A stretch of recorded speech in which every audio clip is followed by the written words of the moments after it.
এখন দেশে একটি অন্তর্বর্তীকালীন সরকার আছে, তারা 1.5 বছরে তেমন কোনো উন্নয়ন করতে পারেনি। তারা যদি একমাত্র নির্বাচনটা সঠিকভাবে সুষ্ঠুভাবে করতে পারে তাহলে আমরা কৃতার্থ হব। কিন্তু দুর্বল এই তত্ত্বাবধায়ক অন্তর্বর্তীকালীন সরকার দিয়ে চলবে না। একটি রাজনৈতিক দলের সরকার না হলে দেশে কোনো উন্নয়ন হয় না। এই 1.5 বছরে কোনো বিদেশি বিনিয়োগ বাংলাদেশে হয় নাই। আইন শৃঙ্খলা পরিস্থিতির ঘোরতর অবনতি হয়েছে।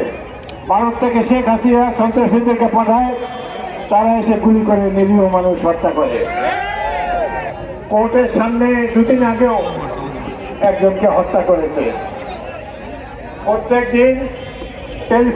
প্রত্যেকদিন আপনারা টেলিভিশন খুললেই দেখবেন যে অত্যাচার, নিপীড়ন, খুন, জখম।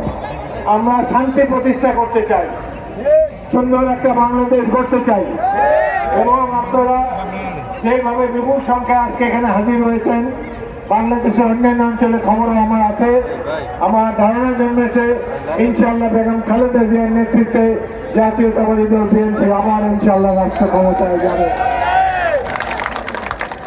আজকে আপনারা ক্লান্ত, নির্বাচনে এখনো প্রায় 3 মাস বাকি আছে। আমরা চেষ্টা করব যাতে করে সুন্দর বাংলাদেশ আপনারা যদি ইনশাআল্লাহ গড়ে তুলব। এই দেশে কারো উপর কোনো অত্যাচার করা হবে না, কোনো নিপীড়ন করা হবে না। আমি যদি এখান থেকে এমপি নির্বাচিত হই, কোনো ব্যক্তি কোনো ধরনের সন্ত্রাস, দুর্নীতি, লাল মন্ত্র জমিদিনে করতে পারবে না। এই বছর গরিব ভূমিহীনদের জমি জোর করে নিয়ে তরমুজ চাষ হতো আগে, এই বছর কোনো তরমুজ চাষ হবে না। যার জমি আছে গরিব মানুষ প্রত্যেকের নিয়ে ভূমির অধিকার ভোগ। এখন আগাম দিচ্ছি, আমি আর বেশি সময় নেব না। আগামী দিনে আমরা গণতন্ত্র চাই, আপনাদের ইচ্ছায় রাষ্ট্র চলবে। একটা গণভোটের কথাও শোনা যাচ্ছে, সেই সম্পর্কে পরে আমি আবার মিটিং করে আপনাদেরকে বোঝাবো। জনগণের স্বার্থে বিএনপি জনগণের স্বার্থে রাজনীতি করে। আমরা জুলাই সনদে যেই সব বিষয়ে স্বাক্ষর করেছি সেগুলোই আমরা মেনে নেব।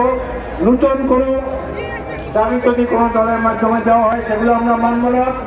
ইনশাআল্লাহ গণতন্ত্র প্রতিষ্ঠার জন্য যারা বুকে রক্ত ঢেলে দিয়েছে সকল ছাত্র, তরুণ, রাজনৈতিক কর্মীদেরকে রুহের মাগফিরাত কামনা করে আপনাদের সবাইকে অসংখ্য ধন্যবাদ। আল্লাহ হাফেজ। বাংলাদেশ জিন্দাবাদ, বিএনপি জিন্দাবাদ, লাল মন্ত্র জিন্দাবাদ। আপনারা সবাই আমার জন্য দোয়া করবেন, আমি আপনাদের জন্য দোয়া করি। আসসালামু আলাইকুম ওয়া রাহমাতুল্লাহ।